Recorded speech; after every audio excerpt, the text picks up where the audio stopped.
प्रश्नावली 10.1 पढ़ रहे थे हम, उसमें पहला सवाल हो गया था। दूसरा सवाल -4 की घात 5 प्लस -4 की घात 8, -4 की घात 8, इसको हमको हल करना है। इस सवाल को हल करेंगे, जैसे देखो अब ऊपर तो -4 की घात 5 तो ऊपर लिख दिया हमने, अब ये नीचे लेके आएंगे तो ये चिन्ह किसमें बदल जाएगा, माइनस में बदल जाएगा। ये हो जाएगी आपकी घात, नीचे आके भाग का चिन्ह है, ये बीच में भाग का चिन्ह है, ये भाग का चिन्ह है, तो ये हो जाएगा -4 की घात 8 नीचे आ गए। अब ये हो जाएगा आपका -4 ऊपर और घात 5 है, जैसे ये लिख दिया मैंने यहाँ, 1 ऊपर और -4 नीचे, नीचे घात कितनी है 8, दोनों संख्या समान है, -4 नीचे घात 8 है। ऊपर वाली घात को हम नीचे लाएंगे तो किसमें परिवर्तित हो जाएगी, माइनस में। ऊपर वाली घात नीचे आती है तो माइनस में परिवर्तित हो गई।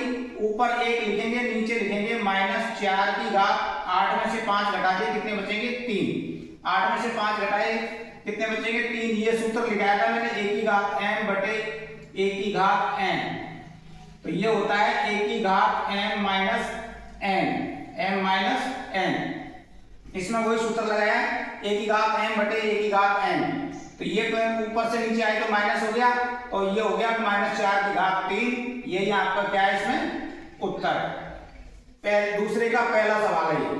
दूसरे का दूसरा सवाल है 1 बटे 2 की घात 3, इसके ऊपर घात लगी हुई है 2, इसके ऊपर कितनी घात लगी हुई है 2। अब ये हो जाएगा, देखो 1 के ऊपर घात 2 लगाएंगे तो 2, और नीचे 2 की घात 3 है, और इसके ऊपर भी घात 2, तो 1 की घात 2 करेंगे तो 1 ही रहेगा। अब इसमें ये सूत्र लगेगा 1 की घात n और 1 की घात n, तो ये बराबर क्या आ जाएगा 1 की घात m n, 1 की घात m n, यानी यहाँ पर 2 की घात कितनी हो जाएगी, अब 3 को 2 से गुणा कर दो, कितने आ जाएंगे 6, तो 2 की घात कितनी हो गई 6। ऊपर देखो 2 की घात पूरी पे है ये 2 घात, 1 की घात ऊपर 2 और 2 की घात 3 के ऊपर भी घात 2, तो 1 के ऊपर घात 2 का मतलब है 1 ही रहेगा। यहाँ पर ये वाला सूत्र लगेगा 1 की घात m और n, तो यहाँ पर इन दोनों को गुणा करना, 3 गुणा 2 करेंगे कितना आ जाएगा 6। यही आपका क्या आएगा इसमें उत्तर, यही क्या है उत्तर। ठीक है, ये हो गया आपका दूसरा सवाल। -3 की घात 4 और ये है 5 बटे 3 की घात 4, तो ये हो जाएगा -3 की घात 4 गुणा 5 की ऊपर घात 4 और नीचे 3 के ऊपर भी घात 4, 3 के ऊपर भी घात 4। अब ये हो गया आपके पास -3 की घात 4, ये दोनों समान है, 3 है, ऊपर ये 4 है प्लस में, और ये नीचे क्या है प्लस में, तो ऊपर जाके किस हो जाएगा ये माइनस में, और ये हो जाएगा 5 की घात 4, 5 की घात 4 हो गई ये। अब ये यहाँ पर देखो हम करेंगे यहाँ -3 की घात 4 में से 4 घटाएंगे, कितने बचेंगे 0, और 5 की घात कितनी है यहाँ पर 4। मैंने सूत्र लिखाया था आपको 1 की घात 0, इसका मान कितना होता है 1, 1 की घात 0 यानी घात उसका मान कितना हो गया 1, तो यहाँ -3 की घात 0 है तो इसका मान कितना आ जाएगा 1, और ये आपके पास यहाँ 5 की घात 4 है, इसको 1 से गुणा करेंगे तो ये आ जाएगा आपका 5 की घात 4, 5 की घात 4, यही आपका उत्तर है। अगला सवाल है 3 की घात -7 भाग 3 की घात -10 कोष्टक गुणा 3 की घात -5।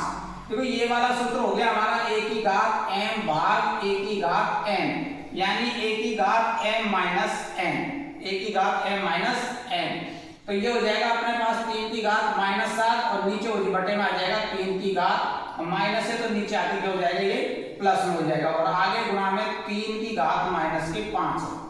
तो पहले तो इसको कर लेते हैं अपन, देखो ये कितना हो जाएगा अपने पास में 3 की घात ऊपर से नीचे आ जाएगी, तो ऊपर तो बचेगा 1, नीचे 3 की घात कितनी है ये 10, और ये नीचे माइनस, ऊपर माइनस पे तो नीचे आगे किसमें हो जाएगी ये प्लस में, गुणा 3 की घात -5, तो ये हो गया आपके पास में 3 की घात 10 और 7 17 गुणा 3 की घात माइनस के 5, 3 की घात माइनस 5 हो गया ये।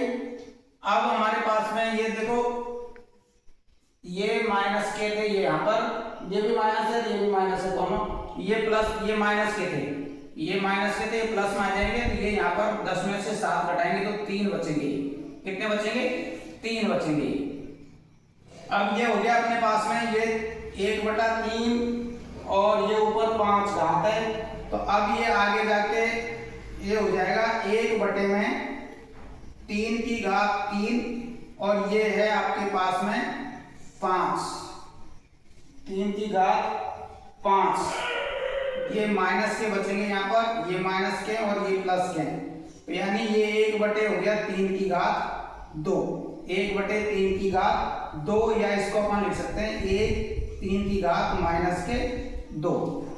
तो एक दोबारा से समझ लो, ये डेढ़ का सवाल, ये a/m की घात a की घात m भाग a की घात n हो गया, बटे में लिखेंगे, ये माइनस है तो माइनस रहेगा यहाँ, ऊपर माइनस का, नीचे आगे किस्म हो जाएगा ये प्लस में, माइनस 10 में से 7 घटाएंगे तो माइनस के 3 बचेंगे।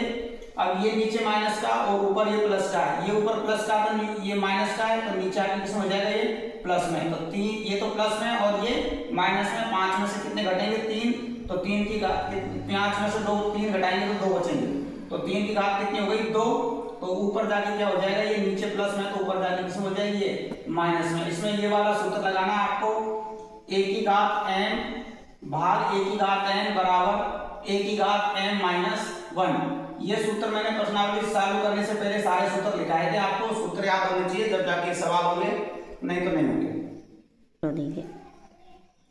अगला सवाल है 2 की घात -3 गुणा -7 की घात -3। इसमें ये सूत्र लगेगा a की b की घात m, यानी ab की घात m, ये a और ये b m घात है, तो ये सूत्र लगेगा आपका। देखो इसमें अब हो जाएगा ये, यानी 2 गुणा -7 की घात ऊपर कितनी लगेगी? 3। कितनी लगेगी? 3। दोनों को गुणा कर लेंगे तो कितने आ जाएंगे? -14 और ऊपर घात कितनी है? 3। ऊपर घात कितनी है? 3। इसमें डायरेक्ट ये सूत्र लगेगा a की घात m b की घात n, a बराबर a b की घात m, यानी ये दोनों संख्या गुणा होगी, 2 और 7 को गुणा करना है, 2 और 7 ये माइनस का है, तो 7 को 2 से गुणा करेंगे कितना आएंगे? 14, और ऊपर घात सवाल देखो ये m दोनों में m यानी बराबर घात है, तो यहाँ घात भी कितनी रहेगी? 3 रहेगी घात, तो -14 की घात कितनी आएगी? 3। ये आपका दूसरा सवाल समझ।